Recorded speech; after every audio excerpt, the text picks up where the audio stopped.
सभी दिल्ली वासियों को मेरा नमस्कार।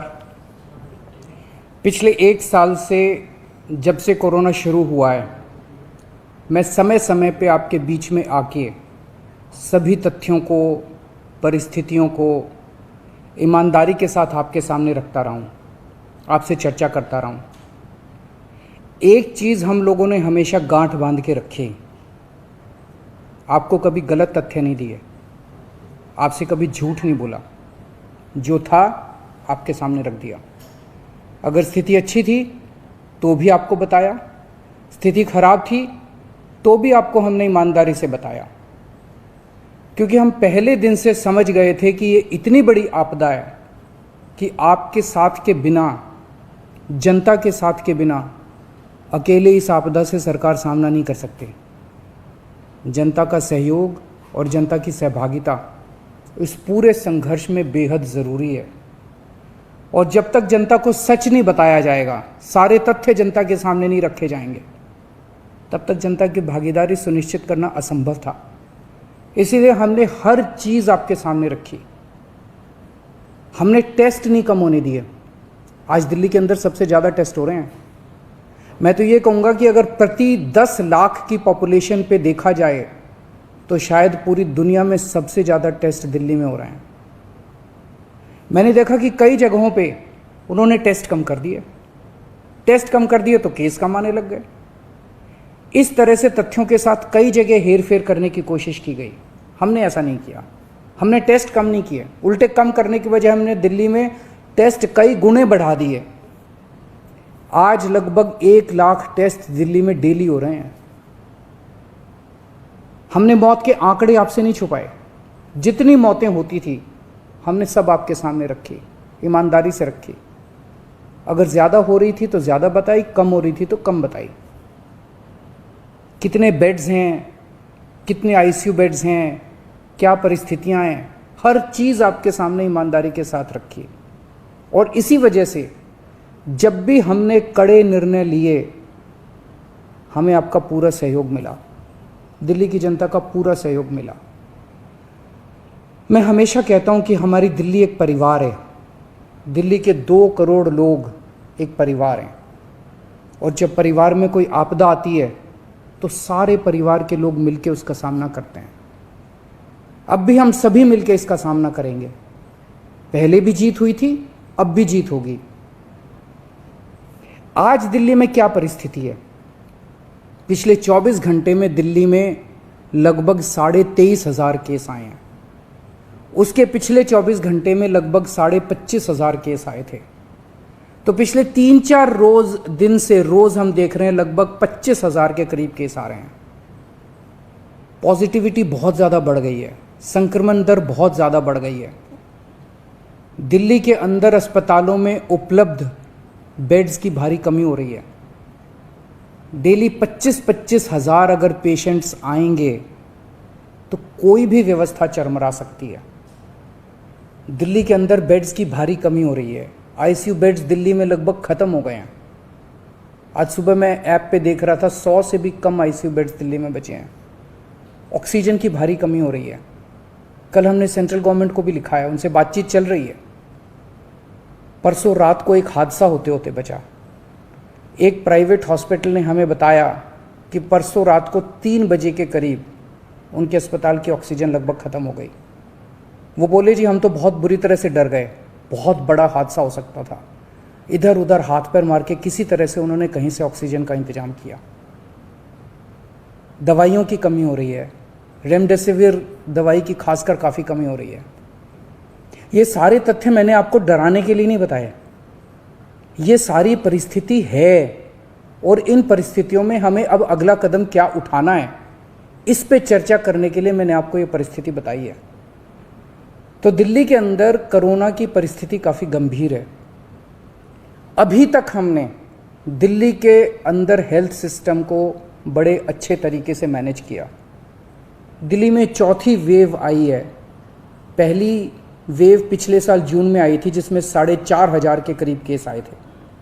दूसरी वेव आई फिर सितंबर में, फिर तीसरी वेव आई जिसमें 8,500 के करीब केस आए थे। दुनिया के कई शहर ऐसे हैं, बड़े बड़े देशों के, विकसित देशों के शहर, जहाँ 6,000 केस आए तो उनका पूरा हेल्थ सिस्टम चरमरा गया, कोलैप्स कर गया। दिल्ली में 8,500 केस आए पिछली बार तीसरी वेव में, तब भी हमारा सिस्टम कोलैप्स नहीं किया, उल्टे हमने और ज़्यादा अपनी तैयारियां शुरू कर दी। आज 25,000 केस आए हैं। अब दिल्ली का हेल्थ सिस्टम अपनी सीमा तक पहुंच गया है। हमारा हेल्थ सिस्टम अब बहुत ज़्यादा तनाव में है। मैं ये नहीं कहूँगा कि हमारा हेल्थ सिस्टम अभी कोलैप्स किया है, लेकिन आज हमारा हेल्थ सिस्टम बहुत ज़्यादा तनाव में है। किसी भी हेल्थ सिस्टम की अपनी सीमाएं होती हैं। अनगिनत पेशेंट्स तो कोई भी सिस्टम नहीं ले सकता ना। किसी भी सिस्टम की अपनी सीमाएं हैं। पिछले 5 साल में आपकी सरकार ने दिल्ली में बहुत बड़े स्तर पे स्वास्थ्य के क्षेत्र में काम किया है। खूब नए हॉस्पिटल खोले हैं, मोहल्ला क्लिनिक, पॉली क्लिनिक बनाए हैं। बहुत बड़े स्तर के ऊपर स्वास्थ्य के क्षेत्र में काम हुआ है।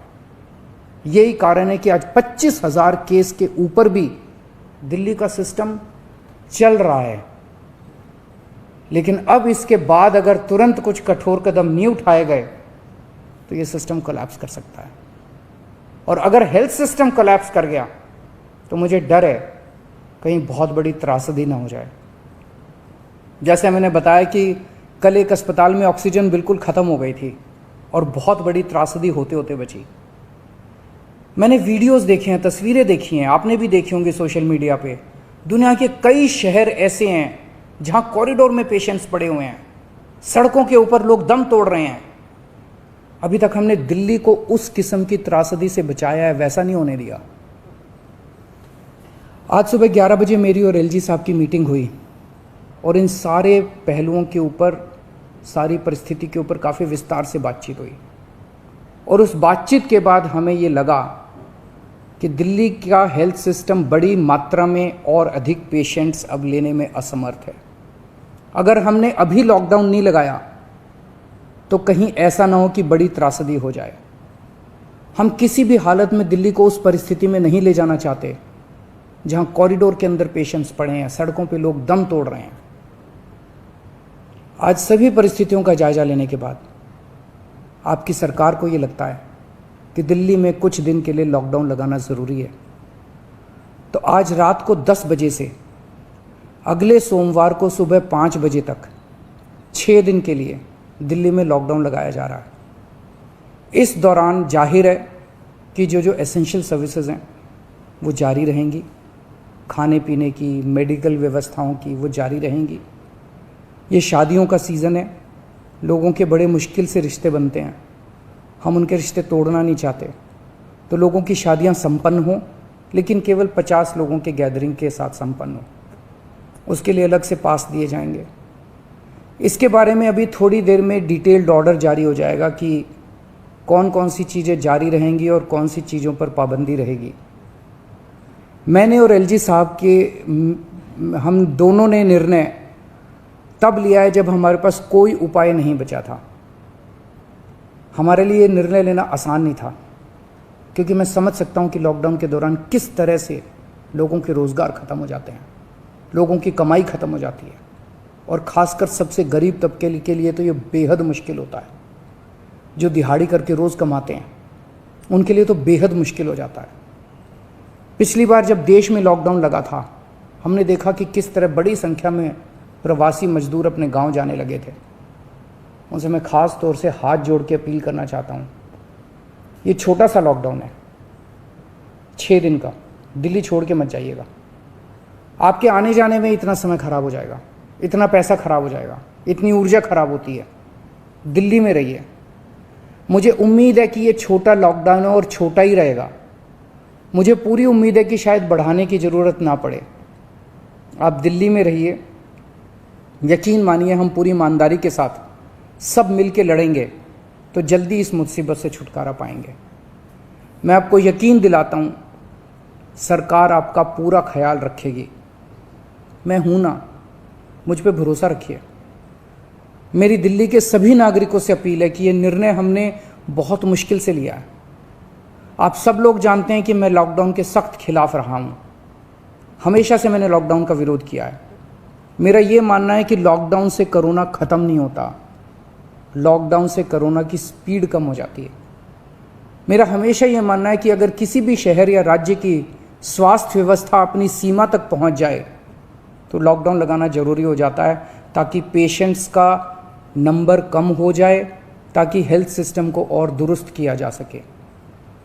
ये जो 6 दिन का लॉकडाउन हम लगा रहे हैं, ये जो 6 दिन हम ले रहे हैं आपसे, इन 6 दिनों के अंदर हम बहुत बड़े स्तर के ऊपर और दिल्ली में बेड्स की व्यवस्था करेंगे। केंद्र से हम मदद मांग रहे हैं, उनसे लगातार संपर्क में हैं। केंद्र सरकार हमारी मदद भी कर रही है, उसके लिए हम केंद्र सरकार के शुक्रगुजार हैं। उनसे ऑक्सीजन की व्यवस्था करेंगे, दवाइयों की व्यवस्था करेंगे। इस लॉकडाउन के समय को हम इन सब चीज़ों के लिए इस्तेमाल करेंगे। मेरी अब सब लोगों से गुजारिश है कि लॉकडाउन का पूरी तरह से पालन करें, घर से बाहर इस दौरान ना निकलें। पहले भी हमने कई कठिन निर्णय लिए और आपने मेरा पूरा साथ दिया। मुझे पूरी उम्मीद है आज भी आप मेरा साथ देंगे। हम मिलके इसका मुकाबला करेंगे और ज़रूर जीतेंगे। नमस्कार।